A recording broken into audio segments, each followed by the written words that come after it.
नमस्कार दोस्तों, SN electrical academy में आपका स्वागत है। दोस्तों, हम निमी असाइनमेंट की इलेक्ट्रीशियन ट्रेड थ्योरी की सीरीज चला रहे थे, जिसमें सेमेस्टर 2 का सॉल्यूशन कर रहे थे। दोस्तों, यदि आप यूपीपीसीएल, यूपीआरवीएनएल, एनसीएल और ऑल इंडिया ट्रेड टेस्ट जो कि अभी दिसंबर में कंडक्ट होने वाला है, यदि उसका आप तैयारी करते हैं तो ये वीडियो आपके लिए काफ़ी इम्पोर्टेंट होगी, क्योंकि इससे क्वेश्चन उसमें आने की काफ़ी संभावना होती है। तो दोस्तों, आइए हम क्वेश्चन स्टार्ट करते हैं। पिछली वीडियो में दोस्तों हम 100 तक क्वेश्चन का सॉल्यूशन किए थे। इसमें हम उससे आगे क्वेश्चन सॉल्यूशन करेंगे। तो आइए दोस्तों क्वेश्चन स्टार्ट करते हैं।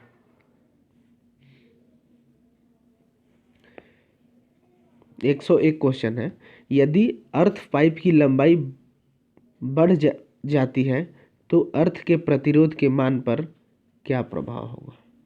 दोस्तों, ये अर्थ जो है ना, अर्थ प्रतिरोध के मान पर क्या प्रभाव होगा यदि लंबाई बढ़ाई जाती है। अर्थ प्रतिरोध जो है, इसकी लंबाई बढ़ाएंगे ना, लंबाई बढ़ाएंगे तो अर्थ प्रतिरोध जो होगा वो घटेगा, अर्थ प्रतिरोध घटेगा। तो यानी ऑप्शन नंबर इसका सी सही होगा, डिक्रीज होगा। ऑप्शन नंबर सी सही होगा, डिक्रीज होगा। नेक्स्ट क्वेश्चन 102 है। पोर्टेबल उपकरणों को संचालित करने के लिए किस प्रकार के सामान का उपयोग किया जाता है। दोस्तों, इसमें एसेसरीज पूछ रहा है। इसमें हम बता देते हैं, ऑप्शन ए पे जो दिया है वह सेफ्टी एसेसरीज दिया है। तो सेफ्टी एसेसरीज जो होता है ना, इसमें जो आते हैं वो फ्यूज आते हैं। ठीक है। होल्डिंग एसेसरीज में कौन आएगा, तो होल्डिंग एसेसरीज में जितने भी होल्डर आएंगे, हर प्रकार के होल्डर, वह होल्डिंग एसेसरीज में आएगा। आउटलेट एसेसरीज में आएगा तो आउटलेट एसेसरीज में पोर्टेबल उपकरण आते हैं। पोर्टेबल का मतलब कि आप कहीं स्थान बदल बदल के इसका प्रयोग कर सकते हैं, तो वो पोर्टेबल में आएंगे। तो पोर्टेबल जो होता है ना, वो आउटलेट एसेसरीज में आता है। यानी ऑप्शन नंबर सी सही होगा। डी पे दिया है option number controlling accessories. Controlling accessories में कौन आएगा, तो कंट्रोलिंग एसेसरीज में जितने भी स्विच आएंगे वो कंट्रोलिंग एसेसरीज में आते हैं। ठीक है। यहाँ पोर्टेबल का पूछा हुआ था, तो पोर्टेबल का मतलब आउटलेट एसेसरीज, यानी ऑप्शन नंबर सी सही होगा। Next question 103। उचित कार्यों और बुनियादी सुरक्षा के लिए कौन सा कुचालक आवश्यक होता है। दोस्तों, कुचालक इंसुलेशन पूछ रहा है, यानी फंक्शनल इंसुलेशन का प्रयोग किया जाता है। तो ऑप्शन देख लेते हैं। ऑप्शन ए दिया है डबल इंसुलेशन, नहीं। बी दिया है फंक्शनल इंसुलेशन, कार्यात्मक कुचालक, यानी ऑप्शन नंबर बी सही होगा। नेक्स्ट क्वेश्चन 104 नंबर देख लेते हैं। फ्यूज किस प्रकार के सामान के अंतर्गत आता है। फ्यूज, फ्यूज यानी 104 पूछ रहा है फ्यूज के बारे में। तो इसमें भी ऑप्शन देख लेते हैं। कंट्रोलिंग एसेसरीज, कंट्रोलिंग में भी बताए जितने भी स्विच होंगे वो कंट्रोलिंग एसेसरीज में आएंगे। होल्डिंग में होल्डर, जितने भी विभिन्न प्रकार के होल्डर होल्डिंग एसेसरीज में आएंगे। सेफ्टी एसेसरीज, सेफ्टी एसेसरीज में फ्यूज आएगा, सेफ्टी में फ्यूज आ जाएगा। और आउटलेट में पोर्टेबल उपकरण जितने भी होंगे आउटलेट एसेसरीज में। यहाँ फ्यूज पूछा था तो फ्यूज सेफ्टी में आएगा, यानी ऑप्शन नंबर सी सही होगा, safety accessories. Next question 5 number 105। दोस्तों, ये क्वेश्चन यूपी आरवीएनएल में पूछा हुआ है। इस बार जो एग्जाम हुआ था यूपी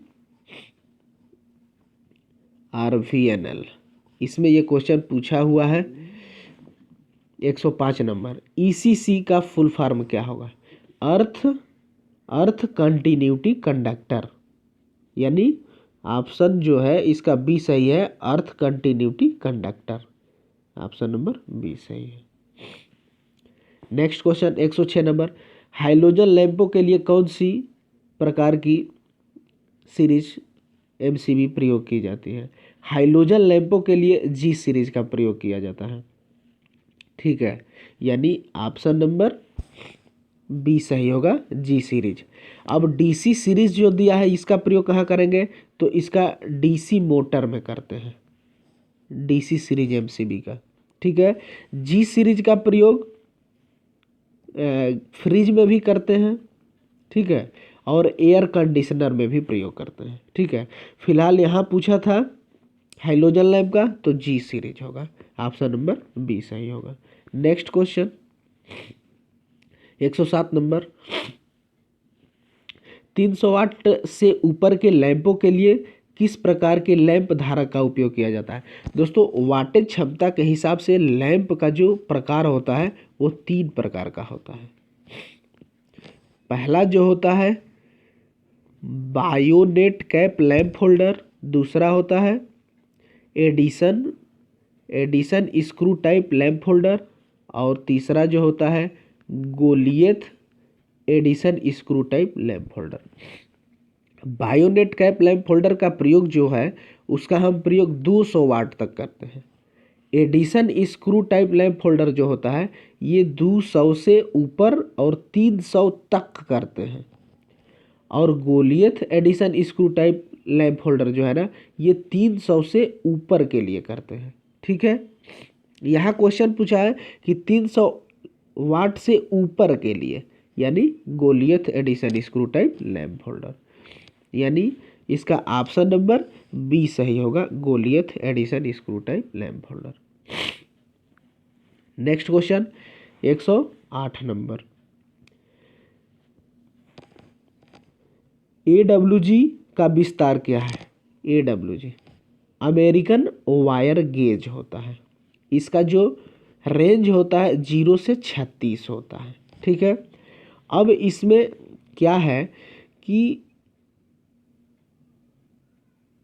इसमें ऐसे बनता है, ये पूरा वृत्ताकार होता है, तो इसमें जो नंबर सबसे छोटा होगा, जैसे 1 हुआ 2 3, तो इसका जो व्यास होगा ना वो बड़ा होगा। ठीक है, आज जितना नंबर ये बढ़ता जाएगा, जैसे मान लीजिए 30 35 36, तो इसका जो व्यास होगा ना वो कम होगा।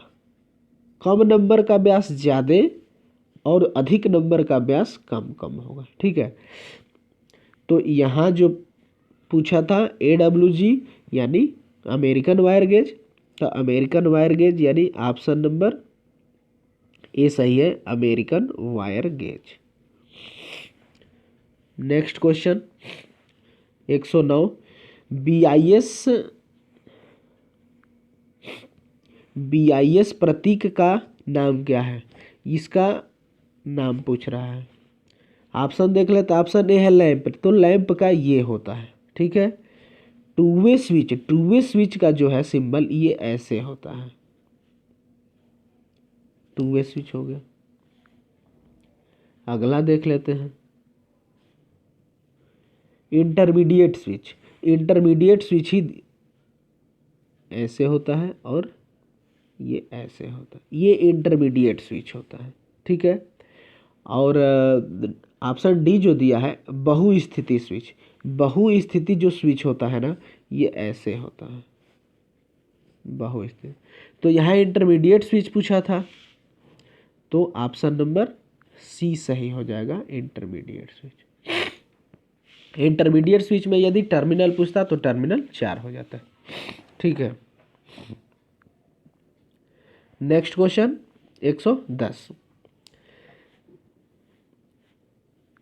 आरेख का प्रकार क्या है, इसका टाइप पूछ रहा है, ये कौन सा टाइप है। दोस्तों, वायरिंग जो होती है ना वो 4 टाइप की होती है। ठीक है, 4 टाइप जो है वो देखिए ऑप्शन में सब टाइप दिया हुआ है, आपको हम बता देते हैं।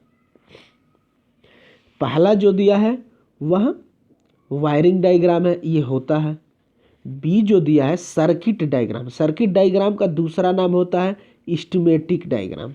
ठीक है, और सी जो दिया है इंस्टॉलेशन डायग्राम, और डी जो दिया है लेआउट डायग्राम। तो इसमें जो है ये वायरिंग दिखा रहा है, कौन उपकरण, यहाँ लैंप लगा है, यहाँ हम सप्लाई दे रहे हैं, यहाँ स्विच लगे हैं, तो ये जो डायग्राम हमको दिखाया जाता है ना, वो वायरिंग डायग्राम में आता है। यानी ऑप्शन नंबर ए सही हो जाएगा, वायरिंग डायग्राम। इंस्टॉलेशन डायग्राम क्या होता है? तो इंस्टॉलेशन डायग्राम में संपूर्ण वायरिंग हो जाती है, तो उसके बाद वो कैसी दिखाई देगी, इंस्टॉलेशन डायग्राम में होता है। लेआउट डायग्राम का प्रयोग कहाँ करता है? लेआउट डायग्राम जो होता है ना, वो ग्राहक के अनुमोदन के लिए प्रयोग किया जाता है, ठीक है। सर्किट डायग्राम और स्कीमेटिक डायग्राम होता है ना, वह इलेक्ट्रीशियन के समझ के लिए कि कौन सा उपकरण कहाँ लगाना है, उसके लिए सर्किट डायग्राम होता है। तो दोस्तों ये जो डायग्राम दिया था, ये जो होगा वो ये वायरिंग डायग्राम होगा, यानी ऑप्शन नंबर ए सही होगा। Next question, next question 111 number. 111 number में दे रहा है कि BIS के अनुसार एकल चरण घरेलू वायरिंग में तांबा अर्थ निरंतर कंडक्टर का न्यूनतम आकार क्या होता है?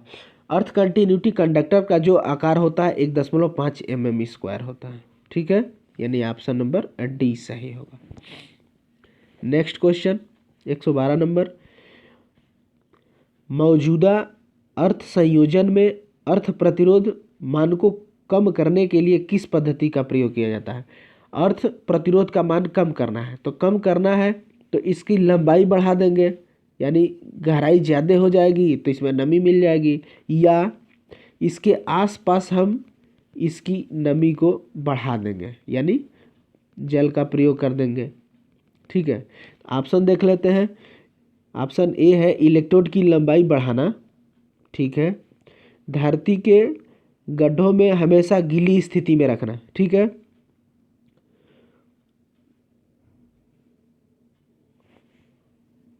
सी जो है ये दिया है गड्ढे में और रेत और चारकोल का प्रयोग करें। दोस्तों इससे भी इसके अर्थ प्रतिरोध कम होगा, बी से भी गीली तो करेंगे, ये भी कम करेगा, और इसका भी, यानी ऑप्शन नंबर ये तीनों सही है। ए भी सही है ऑप्शन, बी भी, सी भी, तीनों सही है।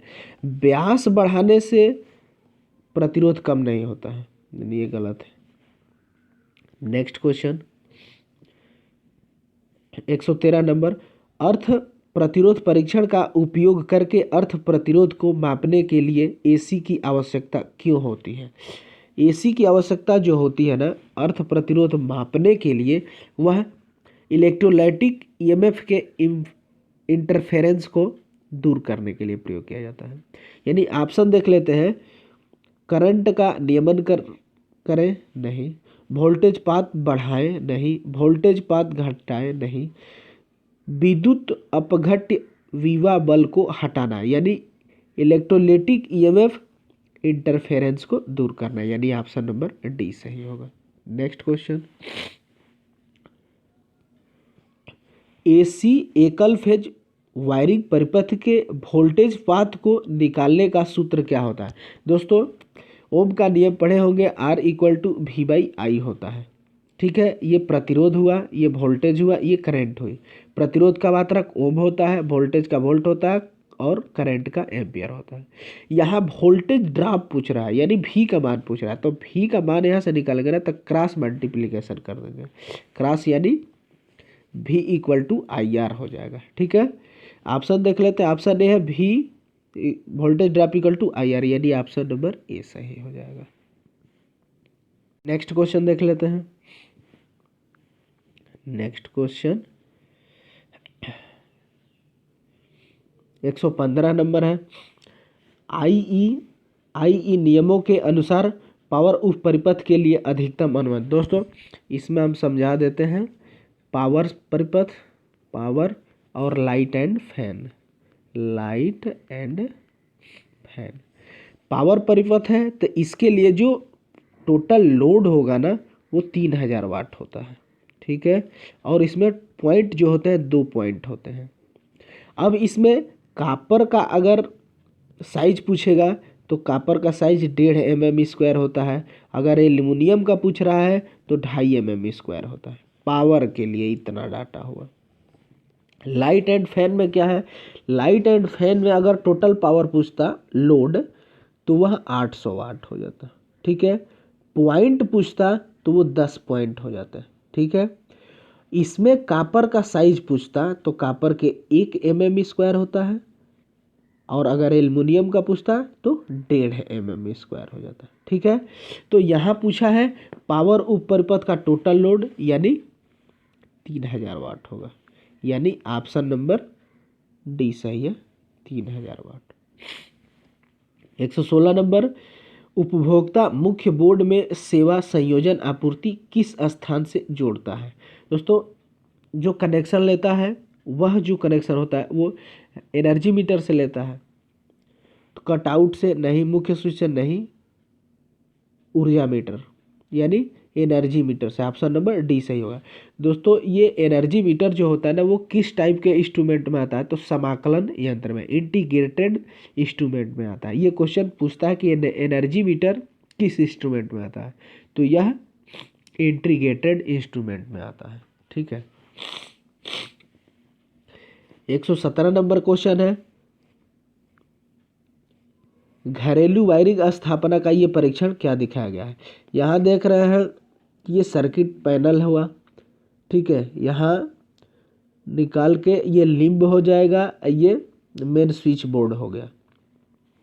यहाँ जो परीक्षण किया जा रहा है, यहाँ ये ध्रुवता परीक्षण किया जा रहा है, पोलैरिटी परीक्षण, यानी ऑप्शन नंबर ए सही हो जाएगा।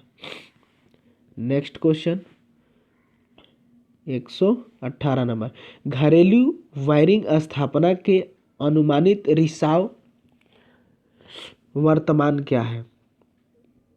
लीकेज पूछ रहा है, लीकेज करंट, तो लीकेज करंट जो होती है ना 1/50,000 इंटू पूर्ण भार, फुल लोड का 5000 भाग होता है, यानी ऑप्शन जो है ए है 1/5 नहीं, बी जो है 1/50 नहीं, 500 ये भी नहीं होगा। Option number D 1/5000 full load current, यानी ऑप्शन नंबर डी सही हो जाएगा। नेक्स्ट क्वेश्चन, विविधता गुणांक की गणना करने के लिए किस सूत्र का प्रयोग किया जाए। दोस्तों, ये क्वेश्चन मोस्ट है, डाइवर्सिटी फैक्टर पूछ रहा है।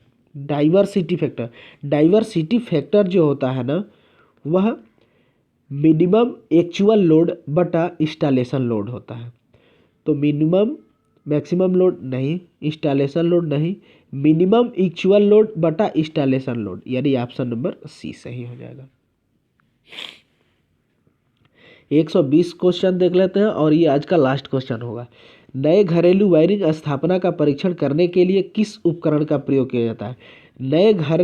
नए घरेलू वायरिंग का परीक्षण करने के लिए मेगर का प्रयोग किया जाता है, इंस्टॉलेशन मेगर का प्रयोग किया जाता है, यानी ऑप्शन नंबर बी सही होगा।